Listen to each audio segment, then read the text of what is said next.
PT KB Pharma bekerja sama dengan radio kesayangan Anda mempersembahkan Sandiwara Radio Saur Sepuh. Produksi Harafana Record.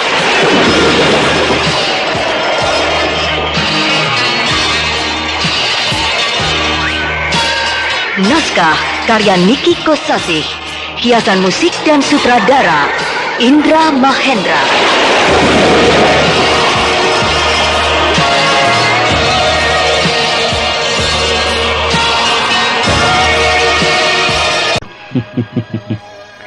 Bukan main. Kau mengajari aku, Kalimba. Aku tidak bermaksud menggurui, tapi aku heran. Aku tidak seburuk yang kau tuduhkan. Karena aku punya alasan pribadi. Mengapa aku harus pergi ke Bukit Lejar? Alasan apapun tidak akan bisa menutupi jiwamu yang mulai dirasuki nafsu serakah. Orang ini rupanya minta dihajar. Raspati, kau mau menghajar aku? Kalau menghajar perempuan di atas ranjang, kau memang paling jagoan. Tapi menghajar aku jawara, jangan mimpi, Raspati. Aku jadi penasaran.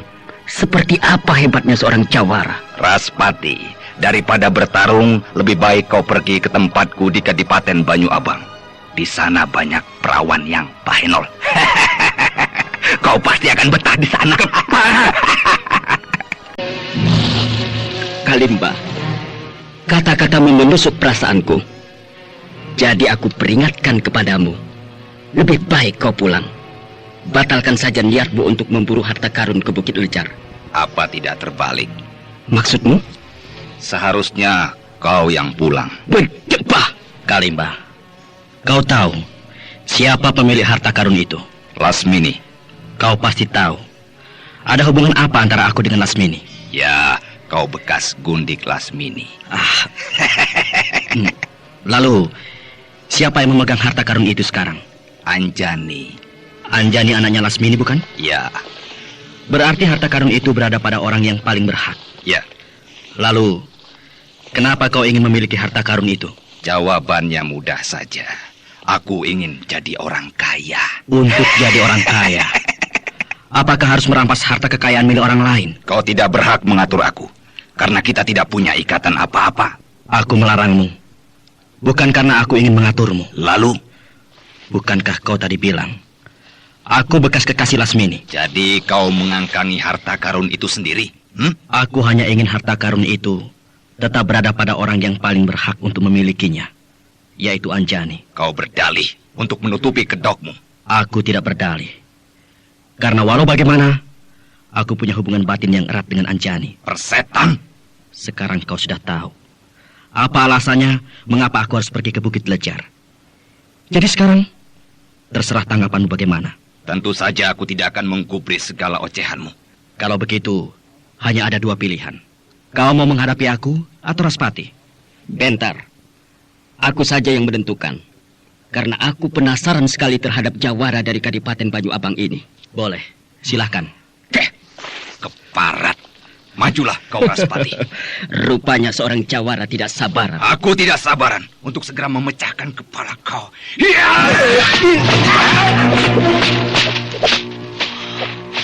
Cepat sekali serangan Kalimba. Tangan kanan yang mengarah pada kepala Raspati. Tapi dengan mantap, Raspati berkelit. Mereka sama-sama menghentikan pertarungan. Dan kedua-duanya melompat mundur, saling menjauhi.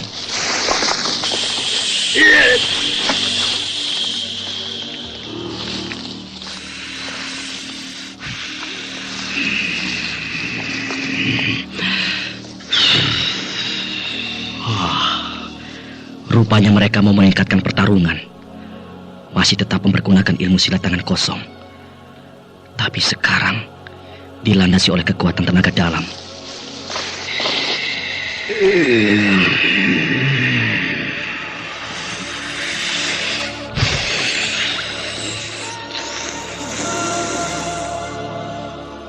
Mereka berdiri tegak, saling berhadapan dalam jarak yang tidak terlalu jauh. Kemudian mengatur nafas, menghirup nafas dalam-dalam, kemudian mengeluarkan nafas perlahan-lahan. berulang-ulang, menghimpun kekuatan tenaga dalam yang dahsyat.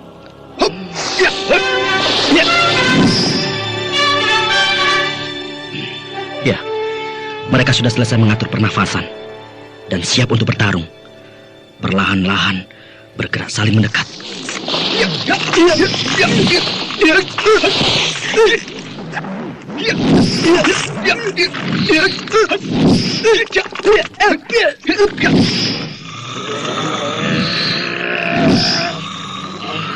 Kalau tadi mereka bertarung dengan serba cepat dan lugas, sekarang mereka bertarung dengan lambat sekali.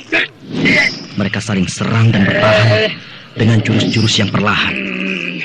Tapi karena semua gerak dilandasi kekuatan tenaga dalam yang dahsyat, maka pertarungan itu berjalan sangat lambat.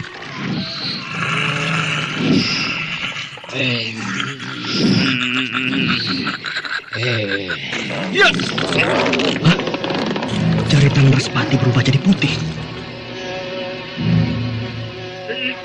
Oh, gawat. Raspati mengeluarkan ilmunya, totok jari iblis. Ke-10 jari tangannya berubah menjadi putih karena mengandung kekuatan yang dahsyat.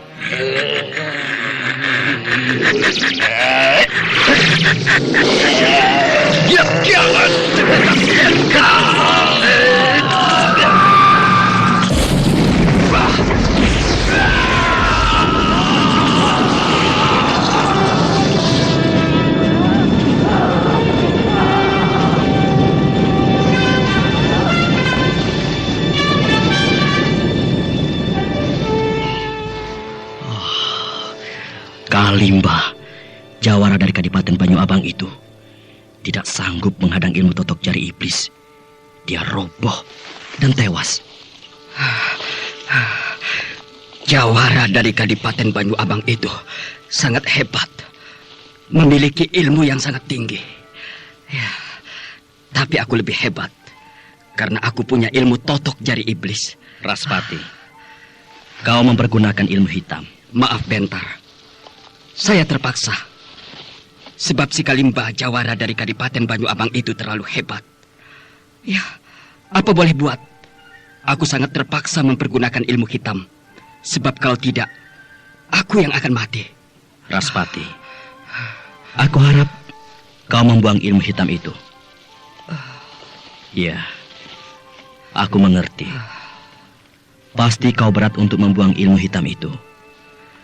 Karena ilmu itu merupakan senjata pamungkas bagi dirimu. Sehingga kau dijuluki si jari iblis. Akan tetapi, hendaknya kau tidak memakainya secara serampangan. Iya. Aku akan berusaha untuk mengekangnya. Hanya pada saat yang paling terpaksa, aku akan mempergunakannya. Sebagai pengganti ilmu hitam itu, kau bisa mempelajari ilmu kadikjayaan dari golongan putih. Iya. Ayo. Kita melanjutkan perjalanan.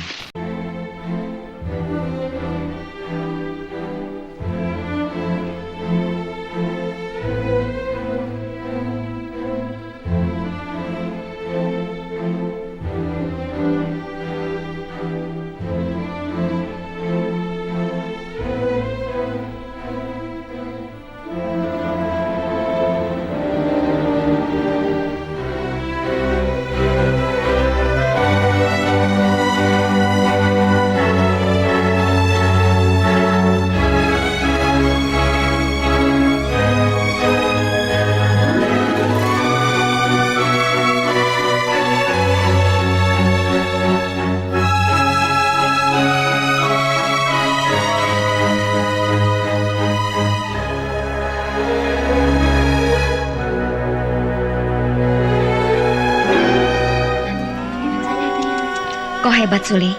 Kami semua roboh dibabat oleh orang keling yang sangat dikjaya itu. Bahkan aku pun roboh, tapi hanya kau sendiri yang tidak roboh. Aku tidak roboh, bukannya karena aku hebat atau memiliki ilmu yang tinggi, Anjani. Lalu, karena apa? Karena si keling itu jatuh cinta sama aku. Dia nafsu banget ingin kawin dengan aku. Karena di antara kita, kau memang yang paling genit, paling lincah, dan paling bahenol. Saat itu aku sudah pasrah, sebab aku sudah letih. Badanku lemas karena terlalu capek. Untung nenek Lejar muncul. Kalau tidak, Tak tahulah aku. Barangkali aku sudah tidak ada di sini lagi, diboyong oleh orang keling itu ke rumahnya. Tapi guru kita Nenek Lejar memang luar biasa. Kita semua dengan mudah dirobohkan oleh si keling. Padahal kita semua memiliki ilmu kedikjayaan dan ilmu silat yang cukup tinggi. Iya, dalam beberapa kali pertarungan, kita selalu menang. Bertempur dengan gerombolan perampok yang jumlahnya banyak dan yang kejam dan ganas 2 kali, kita selalu menang. Oleh si keling cuma 1 orang, kita semuanya jungkir balik, kocar-kacir.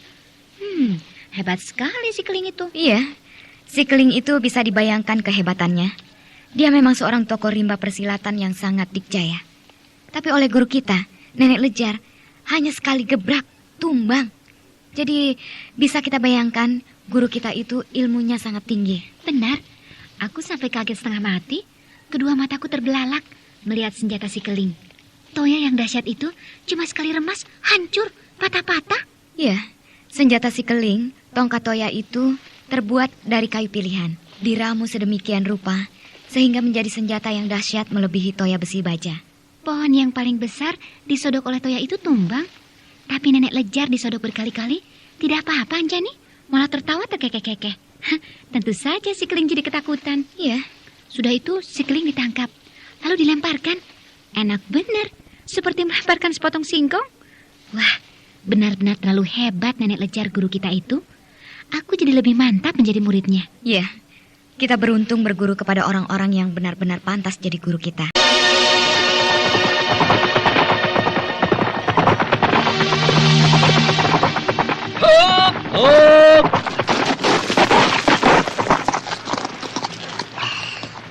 Bentar. Ya, kita sudah sampai di kaki Bukit Lejar. Bukit Lejar ini lerengnya landai dan memanjang, membuat puncaknya nampak jauh dan tinggi. Ya, kita lewat jalan di sebelah sana, agak ke barat. Sebab dari situ ada jalan yang cukup baik.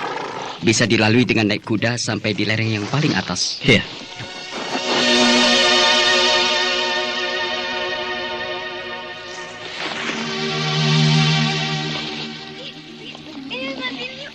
Apinya dimatikan saja. Jangan, dikecilkan saja. Kalau apinya tidak dimatikan, nanti pasir halus di atas wajan ini lama-lama jadi panas, Anjani. Tidak apa-apa, Suli. Justru itu yang bagus. Sekarang pasir halus ini belum panas, cuma hangat-hangat kuku. Tangan kita dimasukkan, direndam di dalam pasir halus yang hangat-hangat kuku ini.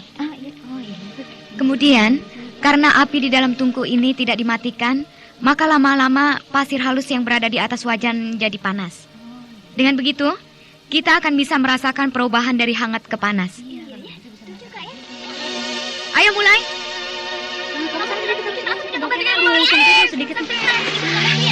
Ya, kenapa jadi rebutan? Hap, berhenti semua, mundur, berhenti. Payah. Latihan jadi tidak beres, rebutan. Bagaimana bisa benar latihan ajian tapak beracun kalau caranya begini? Sabar. Ya, wajan cuma 2 biji.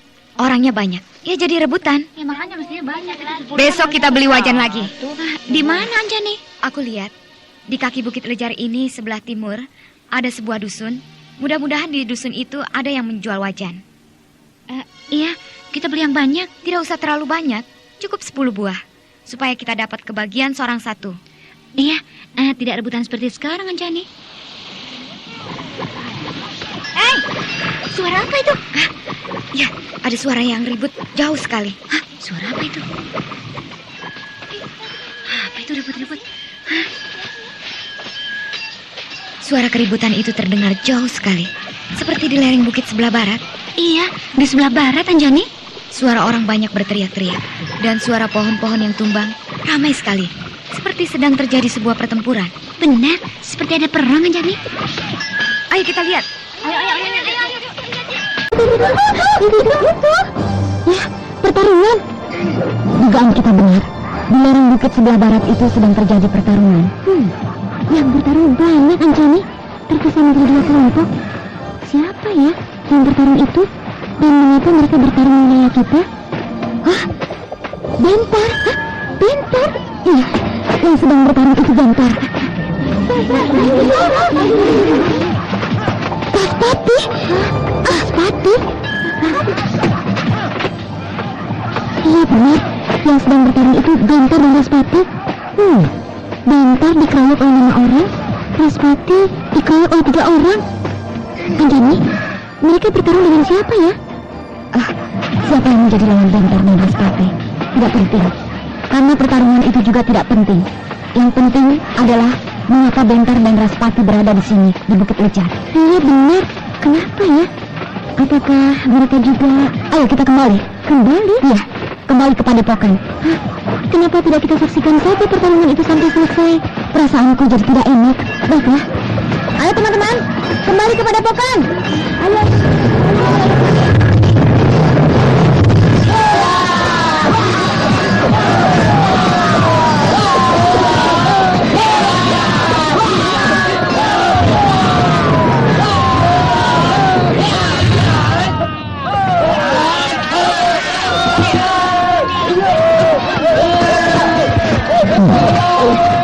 Hebat sekali orang-orang yang ada di Kara itu. 5 orang tokoh utama dari rimba persilatan dapat mereka kalahkan. Dan sekarang giliran aku dan anak buahku yang maju. Namun mereka tetap tangguh. Padahal anak buahku, tokoh-tokoh utama yang tidak ada tandingannya di Kahuripan.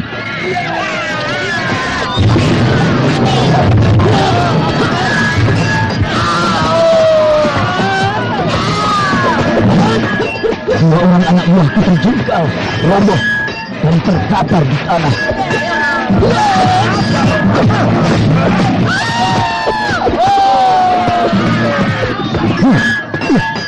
Dua orang lagi anak buahku roboh. Ini tidak boleh dibiarkan. Aku harus turun ke gelanggang pertarungan untuk membantu anak buahku.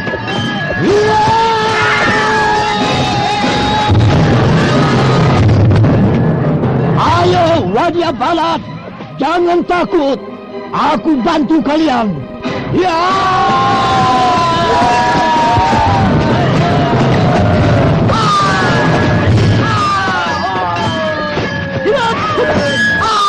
Barat.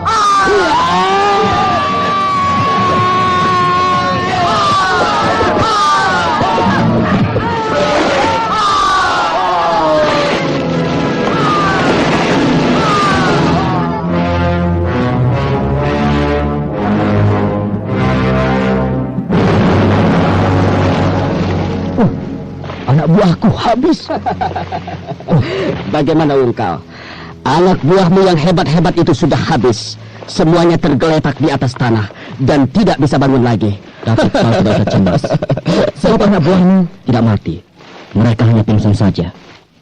Hai orang Madangkara, sekarang mataku terbuka bahwa ternyata kalian memang hebat.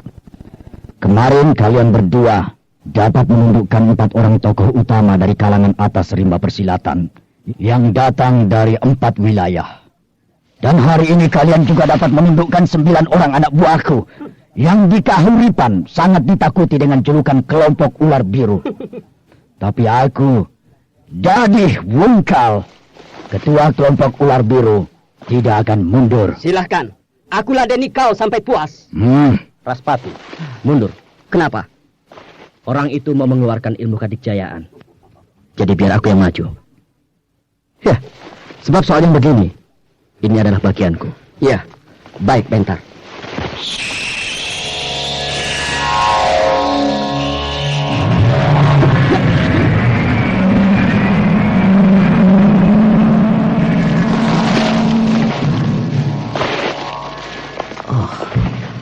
Orang dari Kahuripan itu mulutnya berdesis seperti suara ular, sedangkan Bentar hanya bergumam. Tapi aku tahu Bentar pun sedang mempersiapkan sebuah ilmu kadikjayaan.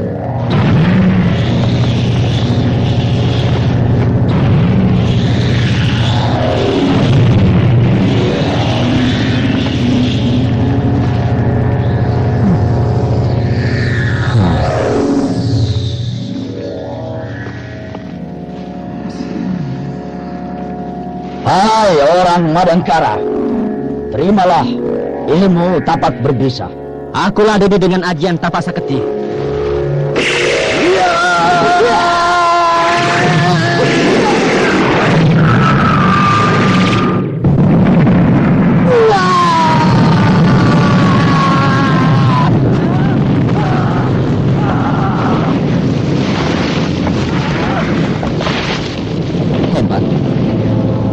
Tapak Saketi memang luar biasa. Dadi Hungkal, tokoh sakti dari kahuripan itu terkapar. Iya. Ilmu tapak berbisa adalah ilmu kedikjayaan yang dahsyat. Tapi sayang, dipakai untuk kejahatan, maka dapat dikalahkan oleh ajian tapak Saketi. Iya. Mari kita terus naik, mendaki lereng Bukit Lejar ini, menuju ke Padepokan Anggrek Hitam, tempat tinggal Anjani dan kawan-kawannya. Ada apa? Tadi mereka sudah kesini. Mereka? Kesini? Apa maksudmu? Anjani dan teman-temannya tadi datang ke sini menonton kita bertarung. Hah? Kau melihatnya? Iya. Aku melihatnya. Mereka menyebar di lereng atas itu, terhalang oleh lebatnya hutan. Mereka berdatangan ke sini, mungkin karena suara pertempuran yang berlangsung di sini dapat terdengar oleh mereka. Iya, aku rasa demikian. Tapi kenapa mereka sekarang tidak ada? Maksudku, kenapa tidak menyaksikan pertarungan kita sampai selesai? Itulah yang aku tidak mengerti. Mengapa mereka terburu-buru meninggalkan tempat ini? Dan kelihatannya